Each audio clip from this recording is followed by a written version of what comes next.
Hello everyone, Memory here. So I'm just gonna ramble a bunch of stuff that I think is the best way to make decent amount of silver while having fun with the game and AFK most of the time, so you can also have a life outside of the game.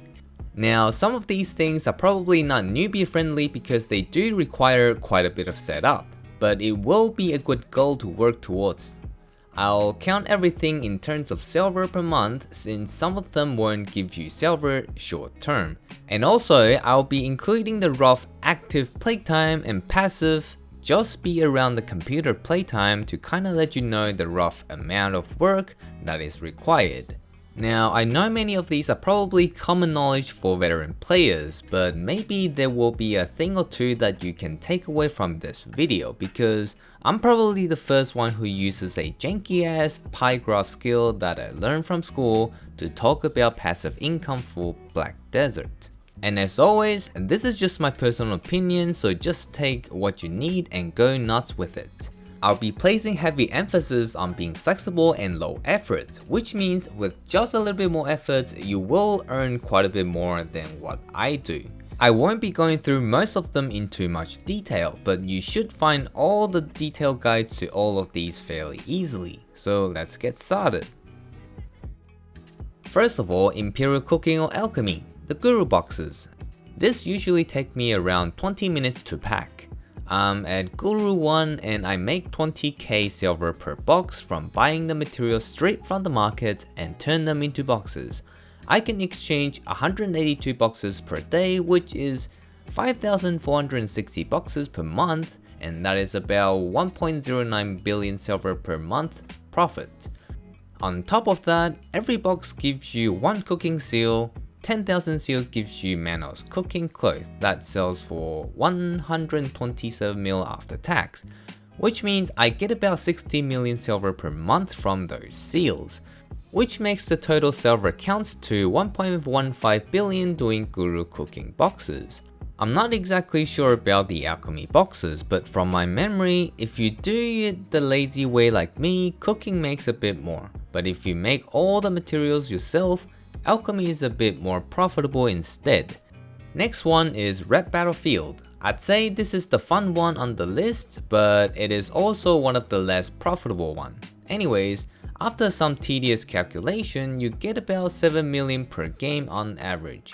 That is assuming you win 50% of the time while having the RBF quest on. I do about 1 per day and about 15 minutes per game on average, and it gives roughly 200 mil a month. Next one down, I get about 200 mil per month from guild pay, and that is given out from Guildmaster from doing node wars and stuff. Next, I get about 100 mil per month from Family Fame Daily Silver. You can check your daily silver by pressing P. This next one is one of the big one. My worker empire gives me about 100 million per day, which is 3 billion per month, holy shit. This is just simply selling everything straight to the market without turning them into something else. If you're curious about my setup, I have about 2 or 3 worker node setup videos including some updates if you need them. It only takes me about a minute to feed the workers every day, and that's about all I have to do for it. And then we have bartering, another big one. Casual bartering gives me around roughly 100 million per day, which is another 3 billion per month. This is extremely casual results. Most people should be able to easily make 500 million or more per day if they use up all parlay. But I'm only counting for my case, which is about 100 millions a day in value. And this is a semi AFK life skill, so I'd say it takes me about 10 minutes active clicking and 2 hours passive AFK time. Lara's Scorched Fragment Daily gives about 60 million after tax per day. This is just a simple quest that tells you to make 100 dough. It takes about 10 minute passive time to complete, and this is like 5 million a month. Then I do AFK fishing when I AFK to sleep, which makes me about 20 million a night in total. That is 600 million a month, and I'd say it takes me about 5 minutes per day to sell everything and repair the gear.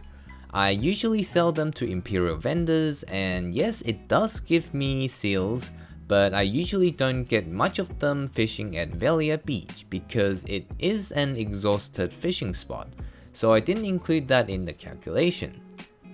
Next one down, I sell energy potions. Now this one requires 2 Sylvia's blessing per month, which is like 200 mil on the market. And this is not too hard to snipe from my experience. I have 19 characters that are getting 3 energy an hour, and 1 character that is getting 1 energy per minute. That translates to about 400 energy potions per month. I round down this number because sometimes the energy overflows, especially when I AFK for a long period of time. And doing this gives me about 1.4 billion after tax per month. And then finally, RNG boxes that we get from events and challenge tabs. From all my previous examples, it works out to be around 1 billion a month in value, with my shady luck anyways. And also remember to whack the subscribe button for more random contents like this in the future. I don't want to admit it, but the numbers on the analytics are really a big motivators to all channels, so give me. Anyways, the list stops here, and I'm not counting boss scrolls because I hardly do them anymore. Not counting random events because that's unpredictable. I'm not counting world boss loots because I don't regularly go to them. And I'm not counting grinding income because I don't really grind much. By the way, here is something interesting to know using the graph. If I grind an hour a day, that would give me about at least 100 million. And that would be about 3 billion a month, which is surprisingly a lot less than I thought grinding would give me. And look at the amount of extra active time is needed. But yeah, that doesn't mean grinding or any other active life skills are underpowered. The main selling point of active server making is that you can do a lot more of them within a day compared to passive incomes. For example, you can grind 4 hours a day and that would be extra 12 billion a month instead, which is over half of the graph, and you can do even more if you really wanted. Another thing to note is if you do Imperial horse training instead of fishing, which is catch 5 tier 5 horses and train them overnight and then sell them to Imperial vendor after reaching level 15, you will be getting double the amount of silver compared to fishing. However, it does require more work to set up and there are chances to lag out and break the auto loop during the night, so I just stick with fishing at the moment. So yeah, for simplicity's sake, I'm gonna round the number a little bit just so I can make a clickbait title or a thumbnail easier. I'm gonna say by actively playing the game for an hour and passively be at the computer for 2 hours a day, I'm getting about 11 billion silver a month. I was fairly surprised after doing the math and seeing the graph as well. That is like 2 pen gear in 3 months, or 2 top tier bets in slot TED accessory in 2 months, by loafing around basically. Well, if you have gambling problems or any other spending problems, then that's another story, but hey, if you can manage to save the silver up, progression would be a lot easier. And this is actually not hard to achieve at all, even if you're a free to play player. You just need a month or 2 setting everything up and 11 billion a month is waiting for you. Anyways, hopefully you enjoy my pie graphs, give me a better witch outfit already, like and subscribe for more silver generation luck, and I'll see you in the next video. Peace.